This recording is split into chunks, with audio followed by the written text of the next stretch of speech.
Assalamualaikum warahmatullahi wabarakatuh.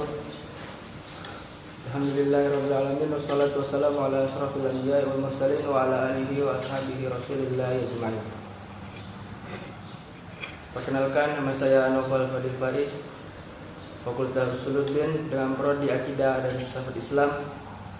Di sini saya akan membahas atau menjelaskan tentang Al-Madinah Al-Fadilah karangan Al-Farabi untuk memenuhi tugas dari Dr. Handus Iskandar Arnel MA PhD. Baiklah, saya akan menjelaskan tentang Al-Madinah Al-Fadilah karangan Al-Farabi. Al-Farabi adalah seorang komentator filsafat Yunani yang ulung di dunia Islam. Dari kontribusinya terletak di berbagai bidang seperti matematika, filosofi, pengobatan, bahkan musik. Beliau ini juga dikenal dengan nama Abu Nasir Farabi. Al-Farabi lahir di Kazakhstan pada tahun 870 Masehi. Dalam filsafat tata negara, Al-Farabi memulai pengkajiannya dari tentang asal mula tumbuhnya suatu negara, yaitu tujuan negara yang utama dan kriteria pemimpin negara, seperti halnya Plato, Aristoteles, dan Ibnu Abi Rabi'. Al-Farabi berpendapat bahwa manusia adalah makhluk sosial, makhluk yang mempunyai kecenderungan alami untuk bermasyarakat, yang mana saling membutuhkan antara satu sama lain, sebab manusia tidak mampu memenuhi kebutuhannya sendiri. Menurutnya, tujuan negara itu sama dengan tujuan bermasyarakat, yaitu tidak semata-mata untuk memenuhi kebutuhan pokok hidup.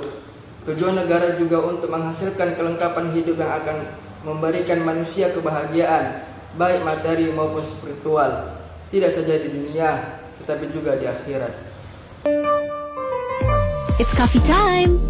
Baru, kopi kapal api dengan gula aren asli. Ciptakan pengalaman baru menikmati kopi hitam. Kopi kapal api special mix gula aren. Pemikiran Al-Farabi tentang negara yang utama, Al-Madinah Al-Fadilah, banyak dipengaruhi oleh konsep Plato yang menyamakan negara dengan tubuh manusia. Ada kepala, tangan, kaki, dan anggota tubuh yang lainnya yang memiliki fungsi-fungsi tertentu yang saling menopang antara satu dan yang lain. Menurutnya, yang paling penting adalah tubuh manusia adalah otak, di mana segala perbuatan manusia dikendalikan. Demikian juga dalam sebuah negara. Al-Farabi memandang negara sebagai suatu organisasi yang di dalamnya terdiri dari beberapa unsur satu sama lain saling terikat dan menopang. Menurutnya, negara yang utama, Madinah Al-Fadilah, ibarat tubuh manusia yang utuh dan sehat. Semua anggota badannya saling bekerja sama sesuai dengan kemampuannya masing-masing, yang terkoordinasi dengan rapi demi kesempurnaan hidup tubuh itu. Tubuh manusia memiliki sejumlah organ yang fungsinya tidak sama, dan dari organ yang banyak tersebut terdapat satu organ yang paling penting dan berbagai organ lain yang memiliki tingkat kepentingan yang berbeda. Organ ini bekerja sesuai dengan kodratnya masing-masing, sehingga tidak boleh bagi suatu organ mengerjakan tugas yang difungsikan oleh organ yang lain. Karena hal ini menyebabkan teraturan fungsi yang dapat mengakibatkan kerusakan. Begitu juga sebuah negara yang mempunyai warga-warga dengan bakat dan kemampuan yang tidak sama antara satu dengan yang lain. Di antara mereka terdapat seorang kepala dan sejumlah warga yang martabatnya yang mendekati martabat kepala. Dengan ini masing-masing komponen negara memiliki bakat dan keahlian untuk melaksanakan tugasnya masing-masing. Dilarang bagi orang yang mempunyai suatu keahlian tertentu untuk menjalin keahlian yang bukan bidangnya. Atas dasar pemikiran itu, jika dalam negara, anggota masing-masing kelas seperti yang diungkapkan di atas menjalankan tugasnya tanpa mencampuri tugas-tugas yang lain, negara itu dapat dipandang sebagai negara yang utama atau Al-Madinah Al-Fadilah.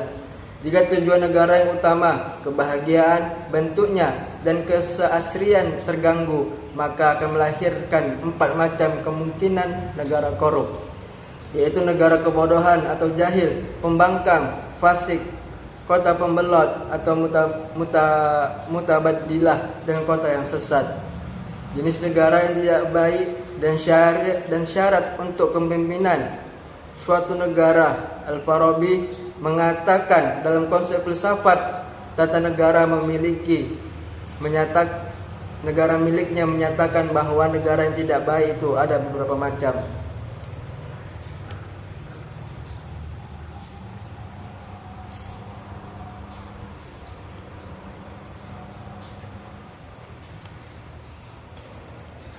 Yang pertama, negara darurah, yaitu negeri yang penduduknya hanya memperoleh makan, minum, pakaian, dan tempat tinggal. Yang kedua, negeri kapitalis atau badalah, yaitu negeri yang penduduknya hanya mementingkan kekayaan harta dan benda. Dan yang ketiga, negeri gila hormat atau kurama, yaitu negeri yang penduduknya mementingkan kehormatan saja. Dan yang keempat, negeri hawa nafsu atau khasyah wa syahwa, yaitu negeri yang penduduknya mementingkan kekejian dan hidup glamor. Dan yang terakhir, negeri anarkis atau jamiah, yaitu negeri yang setiap penduduknya ingin bertindak semaunya. Adapun pemikiran Al-Farabi tentang tata negara tersebut terkesan ideal, sebagaimana halnya konsepsi tata negara yang ditawarkan oleh Plato. Al-Farabi tidak pernah memangku jabatan pemerintah. Ia lebih senang pergi menyendiri, sehingga ia tidak mempunyai peluang besar untuk belajar dari pengalaman dalam pengolahan negara. Kemungkinan lain yang melatar belakang pemikiran Al-Farabi adalah situasi pada waktunya itu. Kekuasaan Abbasiyah diguncang berbagai gejolak. Dalam urusan kepala negara, Al-Farabi menganggap kepala negara adalah unsur yang harus didahulukan, kemudian rakyat yang diperintahnya. Alasannya adalah sebuah analogi bahwa jantung adalah sebuah organ yang menjadi sebab kekuatan bagi organ-organ yang lain. Maka dari itu, kalau ada organ yang tidak bekerja dengan baik ataupun rusak, jantung memiliki peran untuk menghilangkan kerusakan itu. Jantung juga berperan untuk memperbaiki dan memulihkan kembali fungsi organ-organ tubuh yang telah rusak. Demikian juga seorang pemimpin negara. Ia memiliki peran sentral untuk membentuk wewenang, tugas, dan kewajiban. Jika ada masalah dalam sebuah negara, seorang pemimpin harus menyelesaikan masalah tersebut dan mengembalikan stabilitas negara. Maka dari itu, seorang pemimpin yang diibaratkan organ yang paling utama dalam suatu tubuh harus memiliki keunggulan dibandingkan organ yang lainnya. Dalam suatu negara, pemimpin harus memiliki keunggulan dalam bidang intelektual maupun moralnya. Untuk menjadi yang terunggul, ada syarat-syarat yang harus dipenuhi oleh seorang pemimpin. Al-Farabi telah mencantumkan dalam kitabnya Mabadi Arahal Al-Madinah Al-Fadilah tentang kualitas-kualitas yang harus dipenuhi pemimpin dan dalam mengatur negara. Di antaranya adalah kecerdasan, ingatan yang baik, pikiran yang tajam, cinta pengetahuan, sikap moderat dalam hal makanan, minuman, dan kejujuran, murah hati, kesederhanaan, cinta keadilan, ketegaran dan keberanian, sehat jasmani dan kefasihan bicara. Baiklah, sekian dari penjelasan saya tentang Al-Madinah Al-Fadilah karangan Al-Farabi. Dan kesimpulan yang dapat saya sampaikan ialah negara utama terlahir atas adanya perkumpulan. Dari perkumpulan tersebut timbul kesepakatan bersama di antara sekumpulan manusia yang kemudian saling membantu untuk mencapai tujuan utama, yakni kebahagiaan. Kebahagiaan ini tidak akan dapat diwujudkan kecuali dengan ilmu, pengetahuan, dan usaha. Manusia tidak bisa memahami kebahagiaan secara baik kecuali sesudah mengenal arti keutamaan. Selain adanya mengenal keutamaan, negara utama juga harus ditompang oleh seorang kepala negara yang utama pula. Kepala negara utama itu seharusnya seorang filsuf yang memperoleh kearifan melalui rasio dan pikiran atau wahyu. Hal ini demi mewujudkan kebahagiaan yang sempurna dalam negara utama. Maka setiap warga negaranya juga harus mempunyai ide yang cemerlang untuk senantiasa siap sedia menyumbangkan segenap pikiran dan usaha demi kepentingan masyarakat bersama.